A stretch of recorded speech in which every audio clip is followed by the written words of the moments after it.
Hey guys, it's Aoife from Fred Weasley Died Laughing, and I'm here today with my 2nd July weekly wrap up. So before I get into what I read this week and talking about how I felt with all my books, I wanted to just say that I am going away for a couple of days from Wednesday till Sunday. I'm taking a short trip up to the north of Ireland with my friends, and I just wanted to know if you guys would like some sort of video shots of me up there and the different scenery there. It's on the very top of Ireland, up on the coastal side, which is lots of mountains and green and sea and sand, and it's a really gorgeous part of Ireland. So I don't know if any of you guys have seen a lot of Ireland, or whether you'd like just some bits and bobs of that trip, and then like what I'm reading on that trip as well, maybe some shots of what I'm reading and where I'm reading. So just leave a comment and let me know if that's something you'd be interested in, and I can try my best to do it. So now on to what I read this week.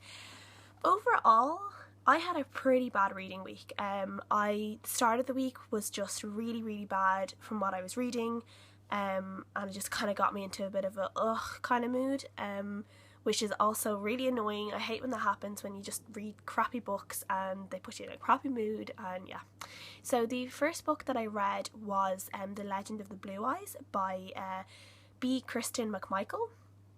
And this, in the nicest way possible, I think this might be the worst book I've ever read. I was so disappointed with it. It sounded like a really cool vampire novel, something really different, and it just completely disappointed me. It's about this girl called Ariana, and on her 16th birthday she finds out that she is a Jarg Dull, which is another word for a vampire. She never knew she had a living family. She lived with kind of a distant aunt and uncle, and it turns out that she's a granddad and uncle, and she's part of this royal family, and she's apparently the blue-eyed heroine of this legend, and apparently she's going to go and save them all or something like that. I'm not really sure, but this book was just really childish. She's 16, she's just turned 16. She's described as kind of really pleasant, like she's overly described as being kind of a sickly sweet kind of person. Like she's just too sweet and too nice, and everyone loves her and everyone wants to baby her, and it's kind of like, shut up and just grow up and be your own person. Like, don't let these people smother you. And she just let everyone smother her, and it was really annoying. The majority of the book was literally her sleeping. Either her sleeping or drinking some blood, and it wasn't anything exciting at all. There was zero action in it. All these different boys came along that were going to be like part of her life, and it was like insta love with all of them, and apparently they'd all loved her since the moment they saw her when they were like 7 years old, and it's like, okay, I'm sure that happened. And it was just so bad. It was just a really bad book, and I actually really considered not finishing it, and I always finish a book. I have never ever not finished a book, and I came really close to not finishing this book. I actually started reading another book at the same time, and I normally read one book at a time, but I started reading another book because I just couldn't deal. I had to take a break, I had to take a day or two away from it. Never got better. So I gave it 0.5 stars out of 5 stars, which is probably my lowest rating of any book. And yeah, I'm definitely not reading the rest, and I don't think I'm going to read any more of this author if that's the way she writes, because I just can't deal with it. Maybe it's something that you guys would like. It's just definitely not my style of writing that I like to read. And then the book that kind of saved me a little bit was Firestorm by Lauren St. John, which is the 3rd book in the $1 Horse trilogy. This basically is a follow-on to the 2 other books in the series, which are all based around this girl called Casey and her horse Storm. And the whole point of this trilogy is that Casey comes from a kind of poor family, a poor area, and she ends up buying this horse from the knacker's yard, which is kind of like no horse meat. There's only horse meat and horse glue and all that kind of stuff. She saves him. She buys him for $1. She actually lives in England, but her dad happened to have $1, so she bought the horse for $1, and he ends up being this amazing show jumper. So she ends up kind of becoming an inventor and doing the dressage and show jumping and cross country with this horse. And an old friend of hers, an older lady, ends up being really good in coaching, and she knows everything there is to know about horses, so she becomes Casey's coach.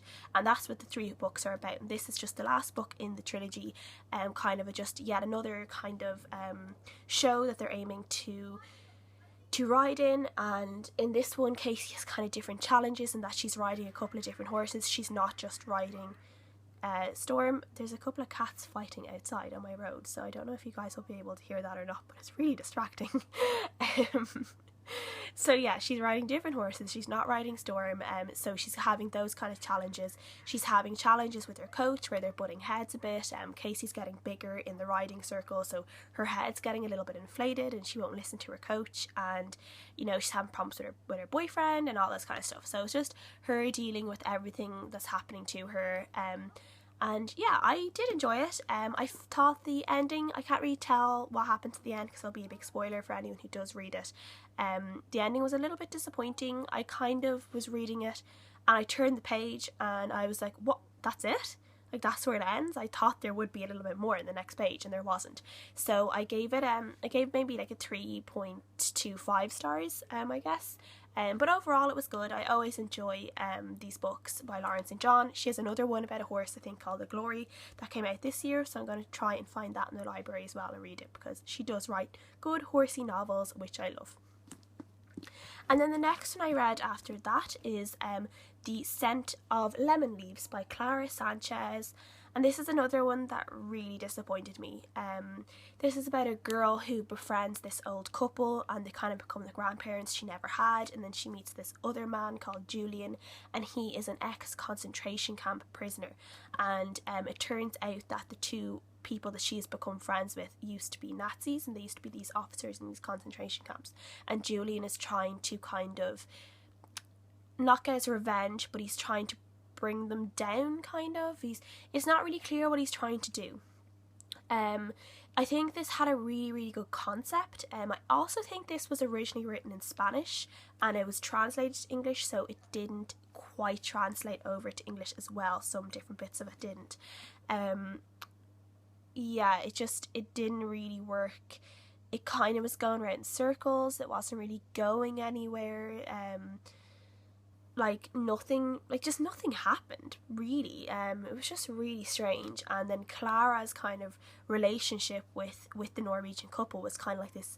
It was kind of like an insta love version, if you know what I mean. It was just really quick and really weird. And the same with them to her. All our relationships she formed were extremely quick, that weren't quite believable. I don't think you just, go and start living with two people you randomly met on the beach one day. Like, that's not very believable. So yeah, by the end of this, the last 50 to 100 pages, I actually just skimmed. I didn't really take it all in, and the thing is, I didn't have to take it all in because nothing concrete happened that I could literally just skim it and know what happened. Like, nothing happened. So I gave it 1 star, and yeah, it was really disappointing because it looks really good and the cover is absolutely beautiful. And yeah, it was just another big disappointment for this week. And then I finished Frog Music by Emma Donoghue on late Sunday night. And this book, I really enjoyed this book. I was reading this book and I was kind of really engrossed. I didn't realise I was so engrossed in it, and it was kind of about halfway through, the halfway point, and I looked up and I was like, I am really enjoying this book. This is a really good book. So this is about a woman called Blanche, and she is a showgirl in San Francisco in 1876, and she's originally French. She was originally part of a Parisian circus. So this whole thing it starts off with a murder. One of Blanche's friends gets murdered, and then there's kind of a time hop now and again between a couple of paragraphs and chapters where you go from the night of the murder and the days after the murder to a month before the murder, which is when Blanche meets her friend Jenny, and how Jenny kind of fits herself into Blanche's life and kind of turns Blanche's life upside down. And yeah, so this actually doesn't have a great rating on Goodreads, as Goodreads ratings go. So I was a little bit like, oh, I don't really know, I just had so many bad books this week. I was a little bit hesitant, but I'm really glad I picked it up. I think the problem is that a lot of people are comparing this writing to Emma Donoghue's writing in Room, which is her really well-known book. I do have it. I haven't read it yet though. And this is obviously a very different concept to the concept of Room. So this is historical fiction, basically. Well, it's not actually, it's historical fiction based on real people, because all of the people in this book are actually real, which I found really interesting. So I found it very atmospheric. You find the atmosphere of San Francisco and really the immigrants corner of San Francisco, because Blanche is French and her boyfriend and their friend are French. They're all French. They kind of live in with the Mexicans and the Chinese and the Irish, so you get that kind of corner. And then the smallpox is happening. There's a smallpox epidemic, so there's this real fear in the book as well of this epidemic happening. And then a lot of people were saying they didn't like the amount of dialogue in the book. Well, I actually quite enjoyed the dialogue. I felt that the dialogue, it wasn't that it was too much of it, but it was real bouncy. Like the dialogue, it bounced back and forth between like Jenny and Blanche, or Blanche and whoever else she was talking to. It was really fun. I really enjoyed it. So in the end, it kept me enthralled. I really enjoyed it. I didn't actually notice until I was looking at it one day, was that all these are all holes in the cover, and they're supposed to be bullet holes, which I think is really cool. So I really liked that when I spotted it. I didn't actually realise when I first picked it up that those were bullet holes, and I just think it's really cool. So I think I gave it about 3.7 stars overall. I did enjoy it, and I think it just really saved me this week from what could have been a horrible reading week. It made it a tolerable reading week. So yeah, and I actually meant to put this in my last week and I forgot, but I do have a TBR jar.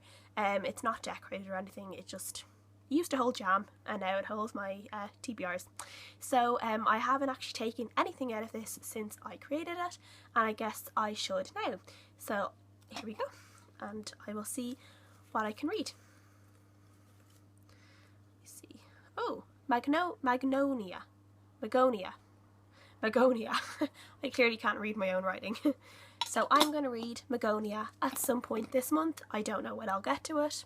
We will see. So let me guys know if you've read the books that I've talked about, if you want to read them, what you think of my opinions, and what you guys are reading. I want to know what you guys are reading. So I will see you again, and I hope you all have a lovely week. So